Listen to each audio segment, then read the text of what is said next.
quero gerir meu patrimônio com a maior previsibilidade possível. Meu nome é Adão e nessa live você vai aprender a importância de entender o quanto o mercado financeiro precisa estar conectado com a economia real. Quantos produtos do mercado financeiro precisam ter uma conexão com a economia real. E esse conteúdo ele é indicado também para o investidor que considera que o mercado financeiro é muito difícil, é muito complexo, e para o investidor que pretende adicionar um pouco mais de risco à sua carteira, mas que precisa saber de onde vem esse risco.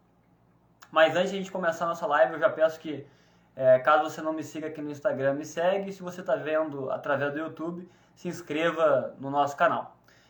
Entender a relação que precisa haver entre produtos do mercado financeiro com a economia real é fundamental para que o investidor consiga se manter no mercado, não cair em golpes, por exemplo, né, que prometam rentabilidade muito acima da realidade, e o investidor conseguir entender que todo risco, ou melhor, que todo retorno vem acompanhado de um risco. Então, é justamente sobre isso que nós vamos falar hoje na nossa live. Eu já adianto que eu não vou fazer recomendações de produtos, recomendações de investimento, nem vou falar sobre estratégias nessa live. O objetivo é entender o racional dessa conexão entre mercado financeiro e economia real. Então, se você quer obter mais retorno nos seus investimentos, mas não quer correr riscos exagerados ou quer correr risco compatível com esse retorno, você precisa ter extremamente clara essa lógica de conexão entre essas duas coisas, mercado financeiro e economia real. Um exemplo bastante claro, alguém que deixou de forma bem explícita essa relação que precisa ter entre a economia real e o mercado financeiro, foi um economista ganhador de prêmio Nobel em 2013, Eugênio Fama. Já falei dele em outras lives e o assunto que eu vou falar nessa live tem conexão com outros assuntos que nós já abordamos, como marcação a mercado, como a importância de entender isso para alocar, para ter para saber que tipo de risco tu está correndo na tua carteira. Mas foi Eugênio Fama, junto com alguns outros economistas, que desenvolveram uma teoria muito importante para a finança, diria que até a mais importante que existe até hoje, que é a teoria da valoração de ativos, né, que explica que o valor de um ativo ele precisa derivar do quanto ele vai gerar de lucro, né? Então, esse estudo do Eugênio Fama, junto com esses outros economistas, é fundamental para te entender que precisa ter essa relação com a economia real. Se uma coisa não gera lucro, ela não pode se transformar num produto no mercado financeiro e te remunerar. Tem que ter uma conexão com a economia real. Sempre. Todo ativo tem que ter uma conexão com o mercado, com a economia real. Então, entender isso é tão importante para os investidores que se tu está recebendo uma recomendação, teve acesso a algum produto de investimento, que tu não consegue entender de que forma ele gera lucro na economia real, provavelmente esse investimento ou ele é muito arriscado para o teu perfil de risco ou é algum tipo de golpe, porque precisa ter uma conexão. Quando tu investe o teu recurso no mercado financeiro, o que tu está fazendo é emprestando, tu é um agente superavitário, tu tem dinheiro para emprestar e tu está emprestando para alguém que vai investir na economia real. Ou seja, o lucro que tu vai ter se dá através do lucro que outra pessoa vai ter investindo na economia real. Ela espera ganhar mais do que ela está te pagando quando ela vai investir na economia real. Isso vale para renda fixa, isso vale para renda variável, isso vale para qualquer coisa. Então, mas por que isso é tão importante, né? Por que o investidor precisa saber? Primeiro vamos começar explicando um pouco melhor justamente sobre essa teoria da valoração de ativos, né, criada aí por Eugênio Fama e por alguns outros economistas aí ligados à parte de finanças, e que o Eugênio Fama foi justamente pelo estudo de comportamento de preço que ganhou o prêmio Nobel. Então, o preço preço de alguma coisa, muitas vezes não é compatível com o valor intrínseco que ele tem. O ativo ele tem que ter um valor. E como que se calcula esse valor? Com base nessa teoria do Eugênio Fama, O valor de um ativo, ele se dá a partir do potencial, e aí pensando na economia real, do potencial que ele tem de gerar lucro no futuro. A partir disso, tu consegue calcular qual que é o valor daquele ativo. Então, precisa ter uma conexão com a economia real. Vamos pensar num exemplo, né? Se tu tem um ativo que vai gerar R$1.000 de lucro o ano que vem, R$1.000 de lucro daqui a 2 anos e R$1.000 de lucro daqui a 3 anos, o somatório desses fluxos de caixa, ou desses lucros, é 3.000. Só que tu vai comprar esses R$3.000 no futuro por um valor menor hoje. Essa é a lógica de todos os investimentos. Então, segundo essa teoria, e isso deixa muito clara essa conexão que existe entre mercado financeiro e economia real, segundo essa teoria, tu vai pagar um valor, digamos, 2.400, a gente pode até fazer um cálculo rápido aqui, né? Se tu vai fazer esse cálculo de R$1.000 esse ano, ou melhor, R$1.000 ano que vem, R$1.000 daqui a 2 anos e R$1.000 daqui a 3 anos, tu vai chegar num valor de cerca de R$2.400 se tu descontar isso por uma taxa de, digamos, 10%. 2.400 e pouquinho. Essa taxa, ela representa o risco desse exemplo que eu estou criando. Então, como eu já falei em outras lives, né? O que é taxa de juros? Taxa de juros é o preço do dinheiro. O preço do dinheiro muda conforme for o risco daquele ativo, daquela empresa, de quem está pegando dinheiro emprestado contigo. Então, para emprestar para uma empresa sólida, tu vai cobrar uma determinada taxa, tu espera ganhar uma determinada taxa. Para emprestar para uma empresa que tem chance de não te pagar, tu vai cobrar uma taxa maior. Então, nesse exemplo que eu falei, 3 fluxos de caixa de R$1.000 vão te render R$3.000 no futuro. Tu vai comprar isso por 2.500, digamos, de uma empresa sólida, e de uma empresa que não é sólida, ou de não só empresa, né, qualquer agente que tenha pego teu dinheiro, por, digamos, 1.500. Então, tu vai investir 1.500 e vai ter R$3.000. Ou alguém que represente menos risco, tu vai investir 2.500 e vai ter R$3.000. Essa é a lógica. Tu precisa ter uma geração de lucro no futuro, e essa geração de lucro é com base na economia real, e tu vai exigir um retorno conforme o risco que representa essa pessoa, essa instituição que está pegando o teu dinheiro emprestado. Então, é dessa forma. Percebam que tem uma conexão bastante clara com a economia real. Essa foi a teoria apresentada por Eugênio Fama e por outros economistas, que é a teoria da valoração do ativo. E isso vale para qualquer ativo. Tu consegue precificar qualquer ativo a partir dessa análise. Qual que é o potencial que aquele produto, que aquele ativo tem de gerar lucro no futuro, e traz isso para valor presente, né? Descontado por essa taxa, que é lembrando, né? Taxa de juros é o quanto representa de risco. Taxa de juros é o preço do dinheiro. Então, só esse racional até agora já dá para ver que precisa haver uma conexão da economia real com o produto do mercado financeiro. Isso tudo que eu falei até agora, ele normalmente se transforma num produto que é vendido no mercado financeiro. Então, vai ser chamado de CDB, de debênture, de LCA, de LCI, isso vale até para ações. Só que ações é mais imprevisível porque tu não tem uma certeza nem sequer desses fluxos de caixa que vão ser gerados. Tu não sabe quanto aquela empresa vai gerar de lucro no futuro. Mas é com base no lucro que a empresa vai gerar no futuro que vai se estabelecer o preço dela hoje, o valor dela hoje. Então, essa lógica precisa estar extremamente clara. Por mais que seja um pouco mais difícil de calcular, é possível calcular. O mercado consegue, com base na economia real, determinar o valor do ativo hoje. E por isso que alguns produtos, por isso que eu não recomendo diversos produtos na verdade, né? Mas alguns produtos que tu não consegue entender como que ele vai gerar lucro no futuro, eles tendem a ser muito mais arriscados. Dependendo, ele não é nem considerado, pelo menos do meu ponto de vista, não é nem considerado um investimento. Vai ser mais uma aposta. E seguindo aquela lógica de que mercado financeiro é onde tu vai proteger o teu patrimônio e multiplicar, tu não vai criar patrimônio através do mercado financeiro, tu precisa ter claro de que se tu não sabe de onde está vindo esse lucro, provavelmente tu não está protegendo o teu patrimônio.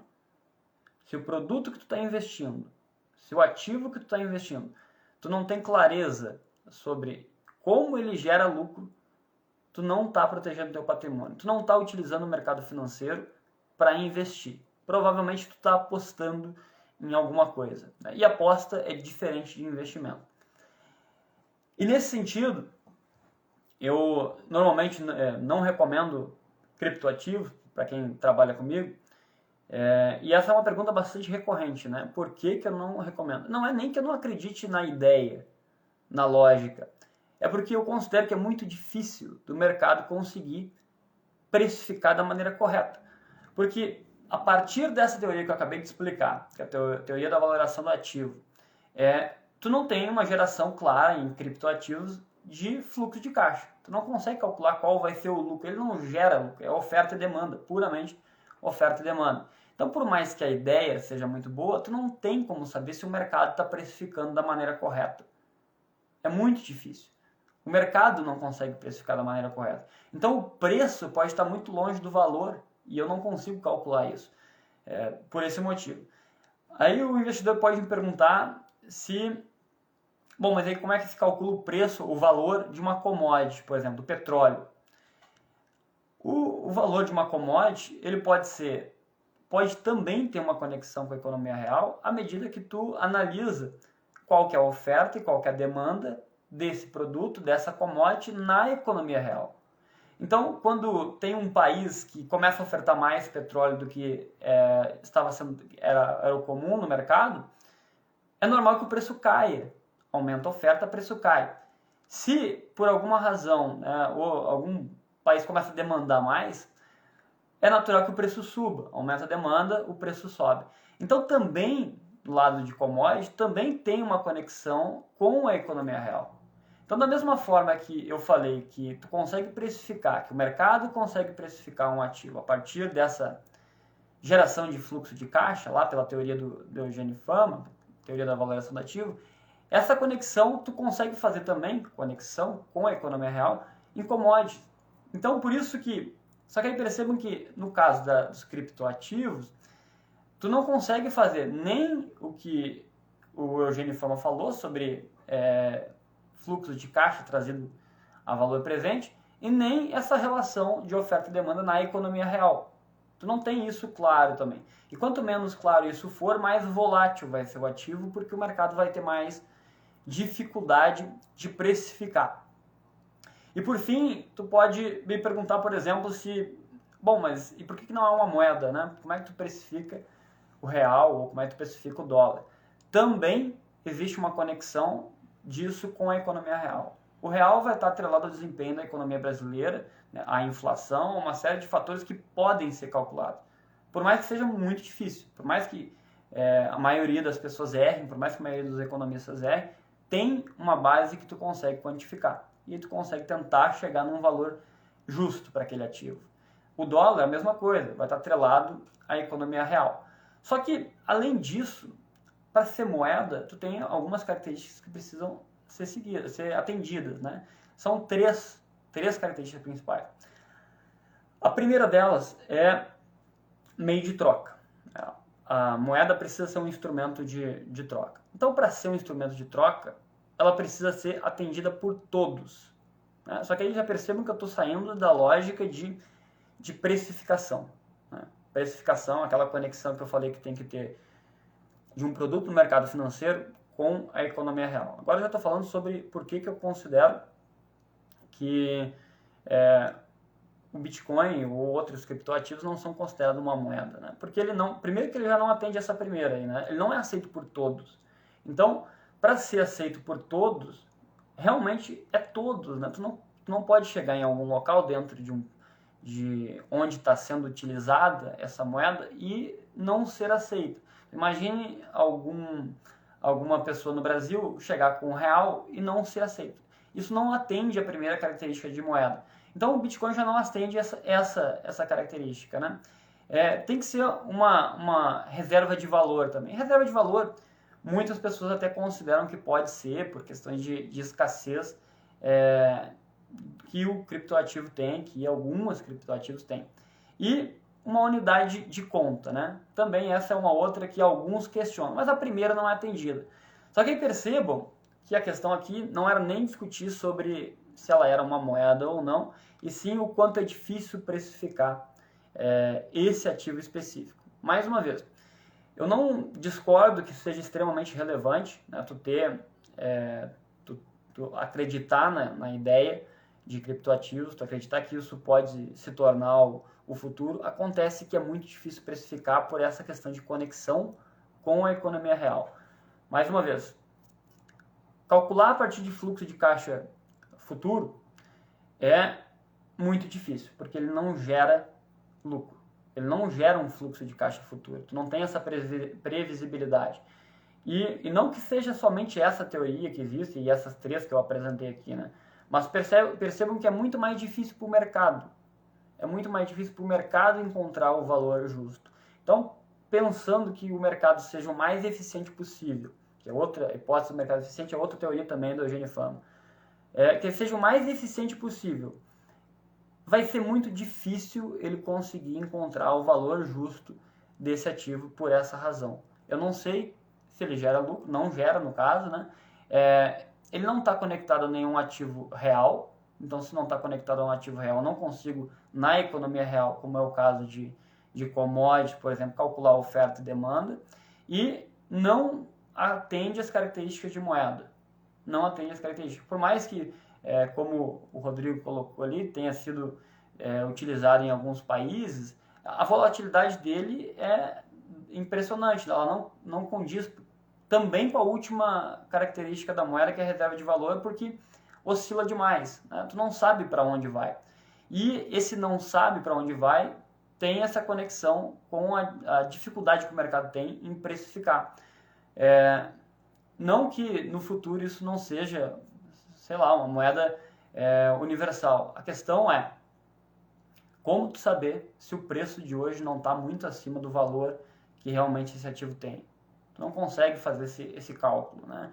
Então, pensando naquela ideia de que o mercado financeiro serve para proteger o teu patrimônio e para multiplicar um patrimônio que foi criado através de trabalho, tu não pode ter uma parcela muito grande da tua carteira, né? Então, por isso que eu não recomendo. E aí, se tu olhar, inclusive, composição das carteiras dos principais bancos, dificilmente é acima de 1%. Em qualquer banco, no mundo todo, dificilmente é mais do que 1%. Então, uma parcela que eu considero máxima para ter nessa classe, que é criptoativo, é cerca de 2,5% da carteira. Mais do que isso, e essa parcela já está arriscada demais, né? E aí, dependendo do quanto tu é avesso a risco, tu vai diminuindo até chegar em zero. Eu considero que o mais adequado, pensando em proteção e pensando em multiplicação do patrimônio, é tu não ter.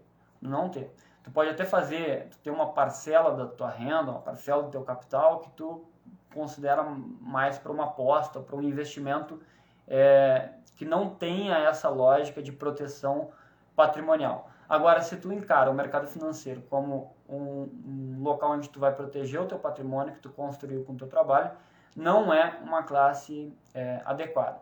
E por essa razão, né, tu precisa ter a conexão com a economia real. Só que eu utilizei aqui o exemplo de criptoativos, só que tem diversos outros produtos que surgem muitas vezes que se o investidor não consegue entender qual que é o racional por trás, o racional na economia real, aquele produto tende a ser ou muito arriscado para ele ou até um golpe, né? Isso tem que estar extremamente claro. Precisa ter uma conexão com a economia real.